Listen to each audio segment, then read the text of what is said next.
Hey guys, Caleb's Cards here, coming at you another TTM Mail Week recap. This is actually for a couple weeks. I was on vacation this week, as in part of last weekend, so obviously couldn't do a video. And then we had the few returns that came the week before that I didn't do a video on either. I do also want to show this. I decided to delete that video of going through that box from Shields. There just wasn't really anything of value, so I didn't think it made for a good video, so I went ahead and deleted it. So sorry to the few of those that actually got to see it and ones that maybe put in the watch later or something. But we did get a Dan Wilson autograph out of it, so I guess that's kind of nice. He was, probably one of the better catchers in Mariners history. Actually, he's probably their best, to be quite honest, as far as years and stats go. But he's not really a super common signer, I don't think. So yeah, I guess we'll hold on to that one, see if we want that in the collection. While I was gone, again, before I knew that I was going to get all those cards from Daniel and from the antique mall, I bought a couple random flat rate boxes off of eBay. They weren't too expensive, they were pretty cheap. I just figured it'd just be something cool to go through when I got back home. And so they arrived, and I decided to go ahead and donate one for the Lampila kids. It was all baseball, so I thought maybe they might get a kick out of that. And then I opened up one of them, and there's actually a few. And I opened up this one because it had some different sports in it, basically. It had this in it from, I don't even know what year. 64 maybe? 64 or 65. Philadelphia. Jerry Hildebrand, I think it's 64, and Matt Hazelton. So they're not in great shape at all, but hey, those were in the box. But then the vintage football collection.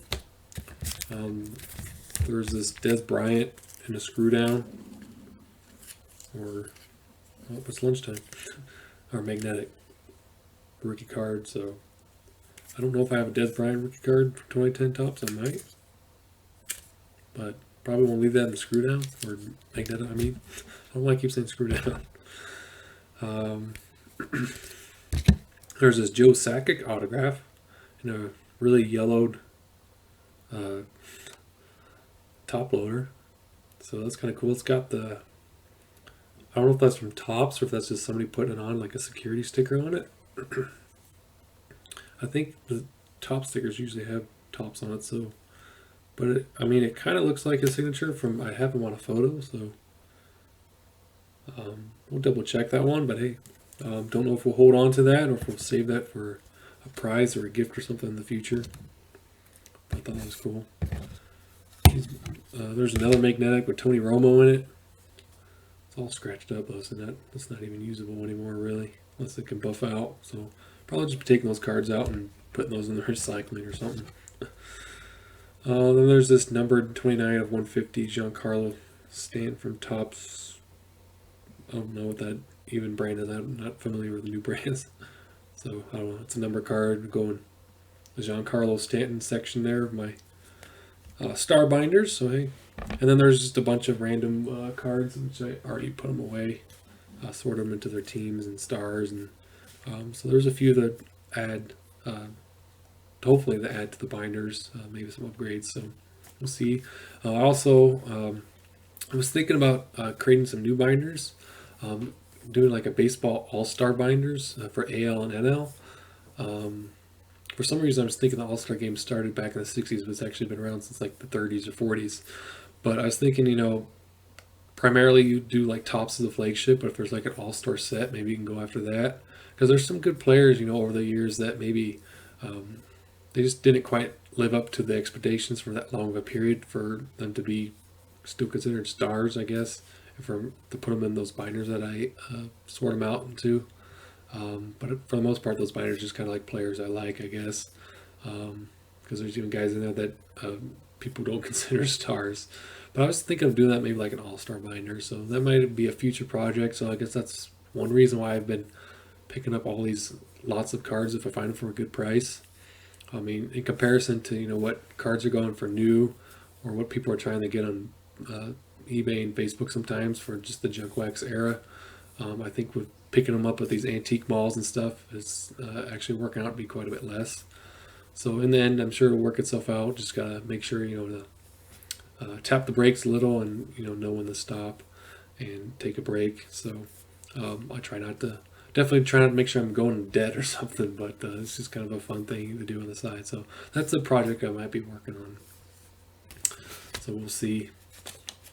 I know I wanted to, which there's no way there's even room, is to sort out, like in the baseball, all the players by alphabetical and put them in binders alphabetically. So then you can find it for TTM quicker. You can do like up to 2 cards, duplicates of whatever card. I just gotta put them numerical and alphabetical order. But that would be a huge project to undergo and take forever. So I have not done that. But you never know. There might be an opportunity to do that. Maybe this whole room would just be filled with binders. So, all right. So let's go ahead and get into the TTMs before we continue to ramble on. This came in yesterday. I don't have today's TTMs because I will be too busy to post a video tomorrow. So I'm doing it now. This is Sam Hyatt from the Olympia, I think. Olympia Rain? Maybe? I forget. It says OL Rain, so it might be Oregon. I don't remember, but yeah, we got her. So cool soccer card. Some of these I still have in the envelope. We got Miss Sprint Cup from years prior. We got Miss Paige Duke. So I thought that'd be kind of a cool one. Looks like she's signed with her, I think it's a married name now. Maybe Murray or something like that. So she's also a model. So I thought that might be an interesting one. We got sent to Bruce, so I thought he might get a kick out of that. Saw that she was signing. It also said that she was charging, so but I didn't see anybody saying that they sent money, so I hope she wasn't charging. I try to make sure, you know, if somebody wants a fee, I try to include a fee, but if I don't know, obviously, I don't know. So then we got a couple photos signed here by Jim Nash. Right-handed pitcher for a number of years in the big leagues. So we got a picture of a couple different teams. Got him come up with the KC Athletics, and they're later with the Braves in '71. So he's a guy that I got a long time ago, and just thought I would send one more time, get him on some photos. I think I got him on probably a signature card or a Hughograph custom. I don't think I got him on like a picture of him or cards of him. Then we got Mr. Barry Bonnell. I just pulled out 5 cards that I could find him. I found more later, but I figured I definitely should stop at least at 5. I mean, he's a very good signer. He just seems to sign quite a bit, so that's one reason why I sent as many, I guess. But those are from those cards from the antique mall. So there, I found this Mariner sticker, so I thought that'd be cool. I didn't really have anything other than this 85 for the Mariners. So we got Mr. Barry Bonnell. He's a good signer in case you guys are looking to get some 80s signers, late 70s. Got Mr. Mark Eichhorn. Got the 87 Don Russ. There's Mr. Duke. This is from that Toronto Star Bubble Yum set, whatever it is, from '86 that I went ahead and sent to him. And got the 1992 Upper Deck, which I thought was cool. Looks like he signed some autographs for some service members. So I thought that'd be a really cool card to get signed. Somebody's calling me here, so sorry if you hear some noise there. We're almost done. Got a few more. Got another soccer return. I believe this was sent to her home address. I don't think I sent to a team because it looks like she's playing out of country. This is Julie Rodar. There we go. Signed one of the cards, and then she included this one. So it looks like from maybe Sweden. I don't know. So pretty cool. Svensk Football. There's some social medias if you wanted to follow them there. Contact them. Maybe you can get some more players on their team. Who knows? Thank you, Miss Brodar. This one, I think I put in $10. I'm not too sure how much he charges. I think it's like $3 a card, so I think I just did 10 for 3. And I got Mr. Juan Berenger on the 84 tops. 84 Donruss, which always looked pretty cool. And then I found a 1990 Fleer with the Twins. So it seemed to work. He returned it fine. So he also, I guess, goes, I think it's past pros, but I didn't use them because I wasn't too sure. This one I got something from, looks like Douglas Fitzsimmons, who's a World War II veteran from Canada, through Scott Masters from Crestwood Preparatory College in Ontario, Canada. Or Toronto, Ontario, Canada. And so he sent me a greeting card, which is pretty cool. I'll try and read this. I tried earlier, but I had a little trouble. It said, "Hi, Caleb. I got a note from Scott Masters saying you are interested in getting signatures from World War II veterans. Sounds like a very interesting hobby. Here's another one." So, quick note for him. So, I don't know. We might get something later from him, like a collage photo.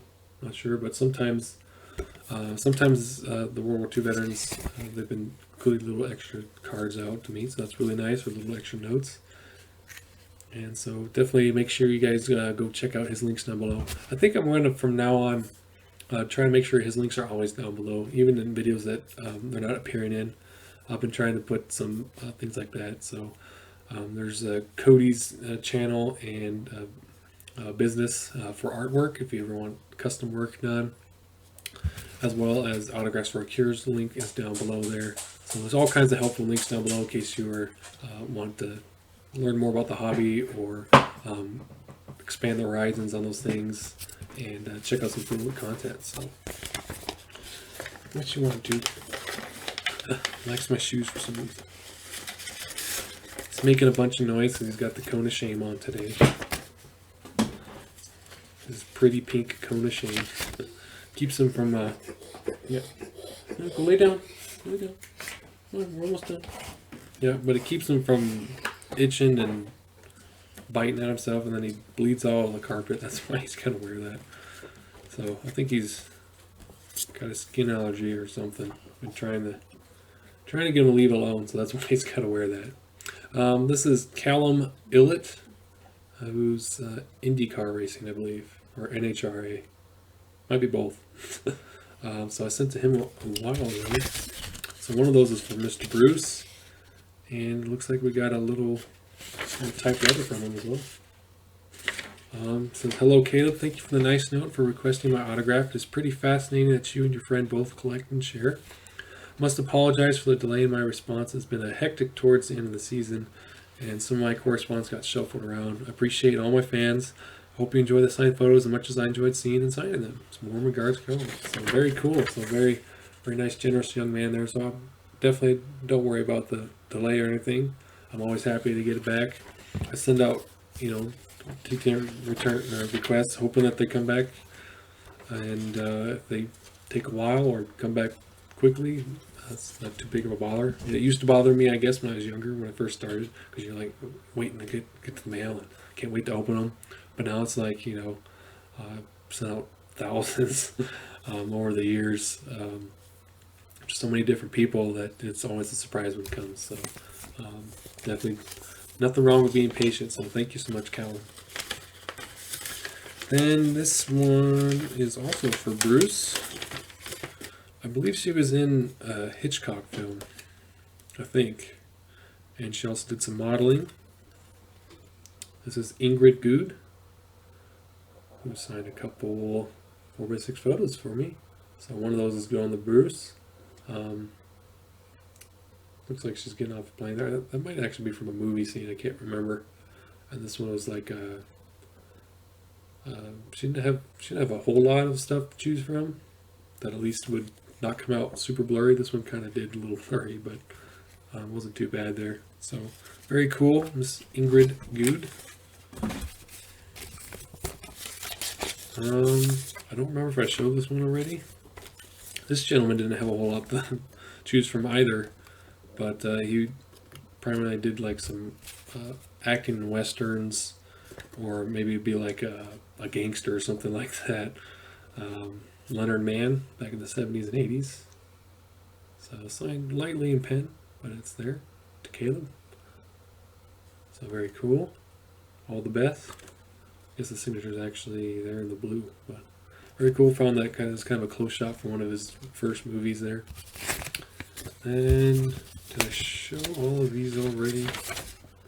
I did not. So this is actually going to be a longer video than I thought. So here's another one from Scott. This lady is a donut dolly from Vietnam War. So here's another close-up of her actually, so you guys can see. So this is Miss Jean or Sam Christie. She was born September 26, 1944 in Madison, Wisconsin. Her father was a fire captain there, and Sam remembers growing up with a sense of community service. Hers was a large family, and Sam had an older sister and 2 younger brothers that she would help to take care of. When she finished high school, Sam went on to Teachers College, and while there she learned of opportunities for employment in the Red Cross, which she decided to pursue. At this time, many young women were signing up for overseas service as one of the Red Cross's donut dollies, and Sam chose to do exactly that. Further, she chose to go to Vietnam right at the time when the war was reaching its height. Donut dollies had served in previous conflicts, and in Vietnam the job was the same. Sam and her colleagues were there to boost the troops' morale, to get them to play games and talk, and to put the war aside for a while. Sam was in Vietnam in 1967 and through 68, and her memories of the time are vivid, from the positive memories of interacting with soldiers to her perceptions of and experiences with the violence that always lingered. Sam left Vietnam in the Tet Offensive period, making her way back to the U.S. in grad school. She later decided to get out of America for a time, joining the USO and going to Guam, where she met her future husband. She put her memories of her time in Vietnam aside and went on with her life. Those memories returned, though, and in the 80s she began to share her story and to become an advocate for donut dollies and Vietnam veterans, causes that continue to be important to Sam today. Sam Christie visited Scott Masters History 12 via Zoom alongside Vietnam veteran Mark Spigliosi in April 2022, and Scott Masters visited Sam at her home in Maine in July of 2022. So very instrumental in helping with some morale. I believe I remember seeing her on the Veterans Breakfast Club, which I also want to make sure I put links down below to them. And they interviewed a whole bunch of donut dollies. So that was a really interesting video to sit in on. I think it should be archived too from a few months back if you want to go back and see that. So I'll definitely put the Veterans Breakfast Club links down below. So there'll be a whole bunch of links down below you guys can check out if you have fun, if you want to go spend some time there. But yeah, again, here is her, and there's signature and some notes there. It says, Caleb, thank you for your expanding interest in those who serve their country. May the diversity enrich your life. Thanks again, Jean Christie or Sam. So really cool. It's a really awesome military-related return there in Vietnam. I haven't had anything really from Vietnam era in quite some time. I got 2 more that I almost forgot about. Got another soccer. These were I think the first beginning of the week, probably Monday or Tuesday. This is Miss Mallory Pugh, who's from the Chicago Red Stars. So it's kind of a glossy parallel of the normal card there. So very cool. I believe she's a pretty good up-and-coming female soccer player. I think she might be even on, or at least expected to be on, the women's U.S. team. And then I got this one, and I found more cards of him later when I was sorting. Craig Minetto on the 81 Topps. He also has an 80, which I wish I would have found in time. I could have sent him a couple, and I found more 81s. But he has a pretty interesting story, which was told, I believe, was by Frank M. TTM. So definitely make sure you go check out his channel so you can go hear his story. I won't spoil that in case you guys want to check it out. So that is finally it. That is everything. That's after 2 weeks. Lots of TTMs, lots of cards to sort. We got tons of videos planned. We got all those cards from there we need to go through. They're killing me not knowing what's over there. So hopefully you guys got a chance to check out some of my previous videos, post-vacation videos, as well as the videos for raising awareness for the Lampila kids. I sent out 17 TTMs yesterday, asking for some autographs for them, and I hope to set aside some more. And I got a little stack over there. I got to find more cards of the players. Since there's 2 kids, I'm trying to at least find if I can find at least 3 of a player. I think that would be helpful. And any amount that the player wants to sign for them, could just be 1, could be 8. I don't know if they want to sign. So I'll definitely try and make sure it gets to them. And if they want me to keep some, I can keep some. So thanks for watching, guys, so much. I really appreciate it. Hopefully you guys have a great start to your weekend. I got a few things to do. Got to put some stuff away. Got a hike we're doing tomorrow. So it should be a fun time finishing out my vacation week. So talk to you guys later. Bye.